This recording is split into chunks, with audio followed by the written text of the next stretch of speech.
Shalom, Bapak Ibu Saudara yang dikasihi dan diberkati oleh Tuhan.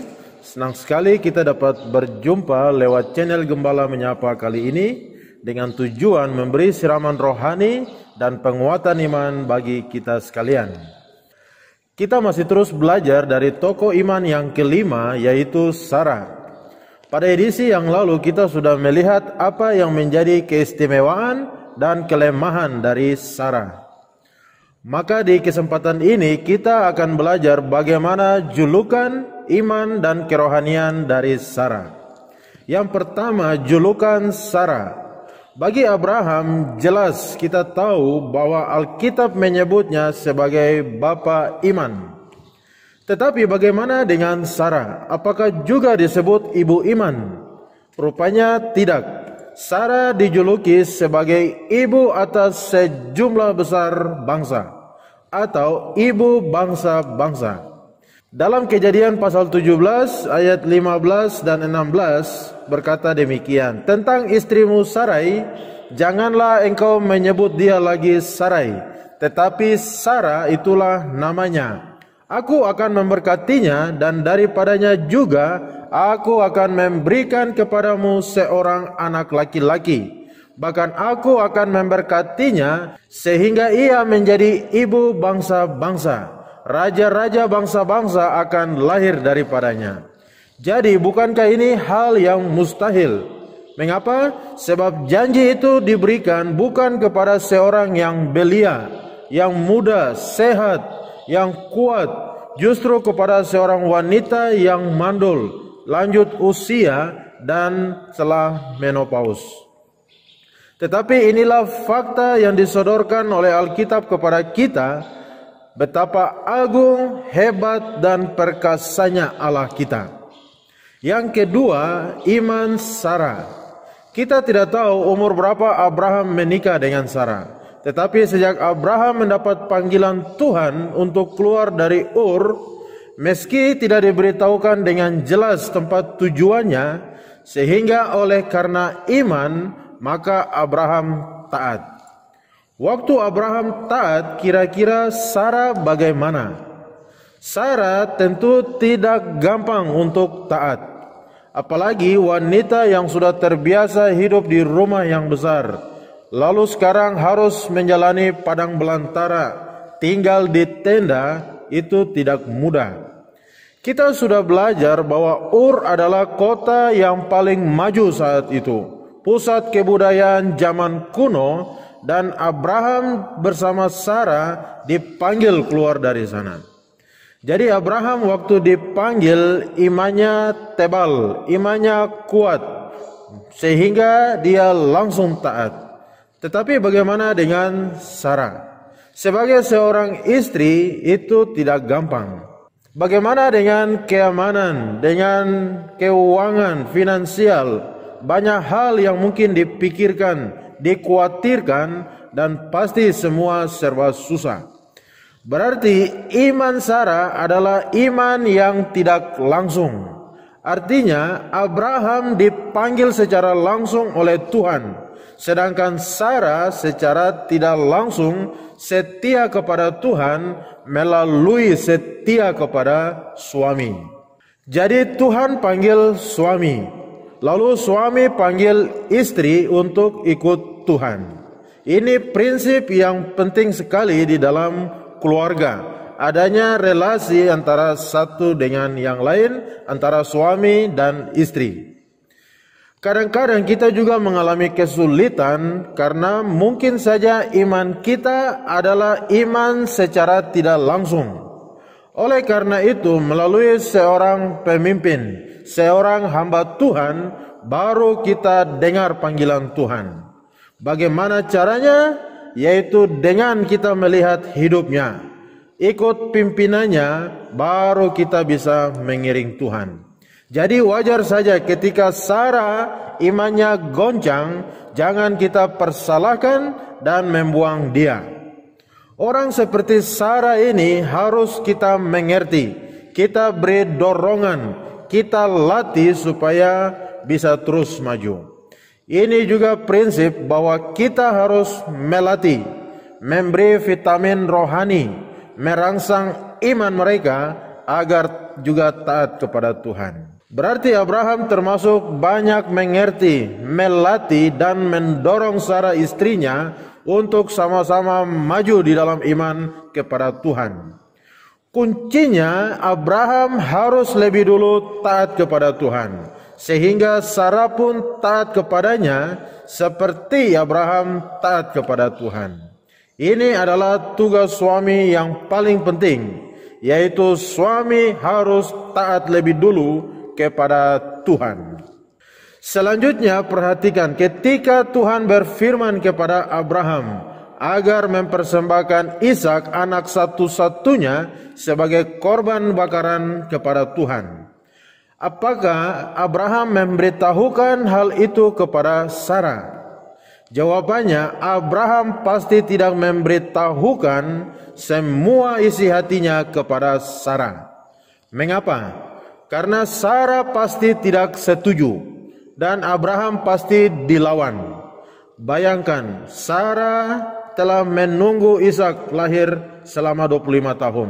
Susah payah Sarah mengandung 9 bulan, apalagi di usia tua. Lalu sekarang Abraham mau mempersembahkan Ishak. Abraham mau membunuhnya dan lain sebagainya. Bayangkan jika rencana itu digagalkan oleh Sarah. Abraham pasti tidak lulus dalam ujian yang serius dan sangat menentukan itu. Jadi Abraham berusaha bagaimana menempatkan dirinya di antara Tuhan dan istrinya. Bagi Abraham, permintaan Tuhan itu adalah yang tertinggi dan harus ditaati.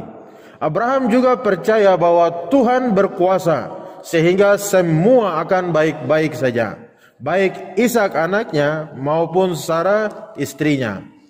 Kebenaran ini juga ditegaskan oleh Yesus dalam Perjanjian Baru, bahwa kasihilah Tuhan Allahmu dengan segenap hatimu, kekuatan dan akal budimu. Juga barang siapa mengasihi suami, istri, anak-anak lebih daripadaku, tidak layak menjadi muridku. Jadi Abraham dalam hal-hal tertentu dia tidak memberitahukan kepada istrinya, karena Tuhan itu adalah yang utama. Kemungkinan iman Sarah sedikit lebih sulit dibandingkan dengan Abraham. Meskipun demikian, kita patut memberikan jempol kepada Sarah. Mengapa? Karena Sarah berbeda dengan istri Ayub. Selama Abraham berbakti dan taat kepada Tuhan, tidak pernah kita dapati ada bantahan-bantahan, sanggahan-sanggahan dari Sarah. Meskipun mereka harus tertatih-tatih, menanti-nantikan janji Allah itu digenapi.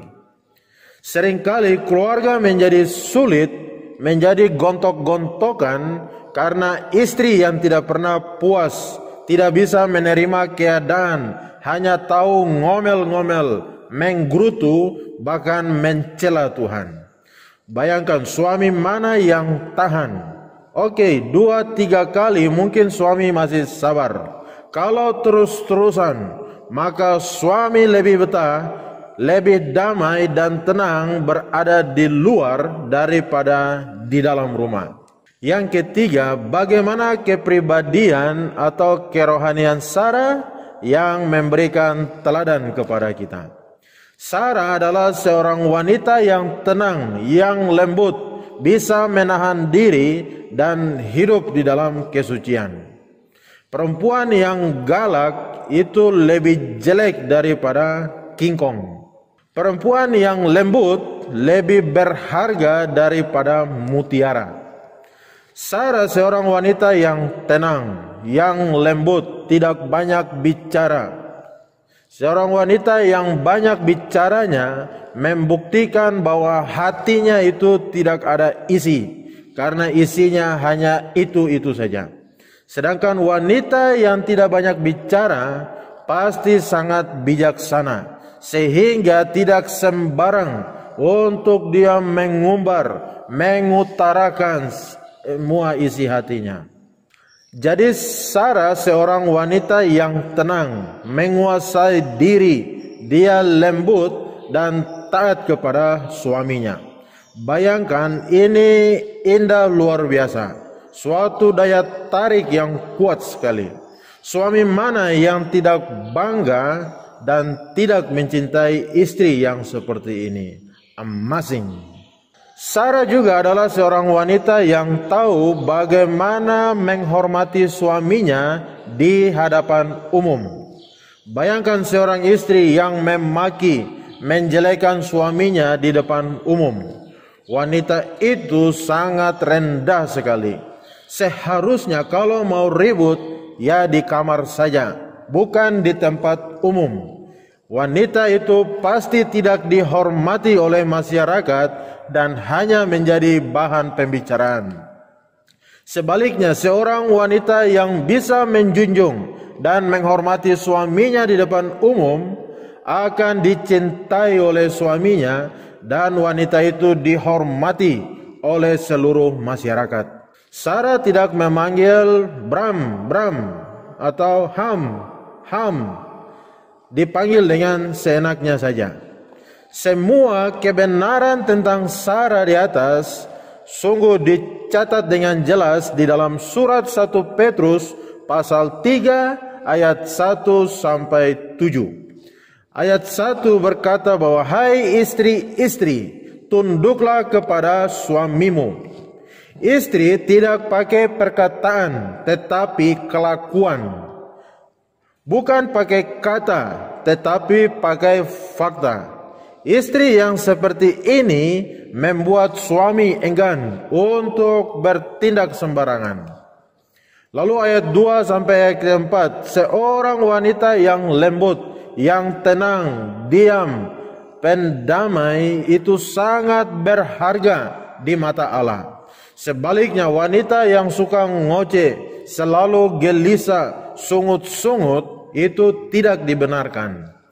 Memang ini tidak gampang, tetapi inilah rahasianya. Bersandarlah kepada kekuatan dan bijaksana Tuhan, dan kita terus untuk melatih diri. Ayat 5 dan 6, inilah teladan para wanita-wanita kudus berdandan secara batinia. Mereka bersandar kepada Allah dan tunduk kepada suami.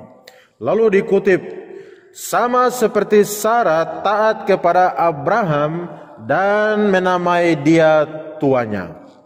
Wanita yang demikian bukanlah wanita yang bodoh, karena dicatat bahwa mereka tidak takut terhadap ancaman. Wanita yang beriman, berharap dan bersandar kepada Tuhan, lalu tunduk kepada suami, justru mereka adalah pemberani dalam menghadapi segala ancaman. Siapakah yang mampu demikian? Dia adalah Sarah, ibu dari segala bangsa, wanita yang anggun dan berharga. Setiap wanita yang berlaku demikian adalah anak-anak daripada Sarah. Lalu terakhir, figur Sarah begitu istimewa, sehingga di seluruh Alkitab dialah satu-satunya wanita yang ditulis umurnya kapan dia mati, yaitu 127 tahun. Bayangkan, selama ada di Kanaan, Abraham dan Sarah tahu bahwa mereka hanya tamu saja di tanah itu. Meskipun tanah itu adalah tempat yang telah dijanjikan atau diwariskan oleh Tuhan kepada mereka. Selama 62 tahun, Sarah tinggal bersama Abraham hanya di dalam tenda saja. Tidak pernah lagi kembali ke Ur sampai mereka meninggal. Maka Abraham tetap membeli sebidang tanah seharga 440 perak untuk menguburkan istrinya. Abraham seorang yang begitu bertanggung jawab, mengasihi dan melayani istrinya sampai mereka mati. Puji Tuhan, dari Sarah seorang yang telah mati pucuk justru terpancar keturunan yang besar. Bahkan dicatat keturunan mereka seperti bintang di langit dan seperti pasir di laut. Dari Sarah lalu kemudian lahirlah Ishak, kemudian Esau dan Yakub. Sehingga dari Yakub kemudian 12 suku dan seterusnya. Kuncinya adalah jangan takut memulai dari hal yang kecil, dari hal yang sedikit. Dari satu orang akan membawa 2 orang, dan terus 4 orang, 6, 8, sehingga lambat laun kemudian menjadi banyak. Jadi takutlah jika tidak bertumbuh. Kalau bisa bertumbuh dari nol pun bersama Allah, tidak ada hal apapun yang mustahil. Kiranya Tuhan Yesus memberkati kita. Shalom.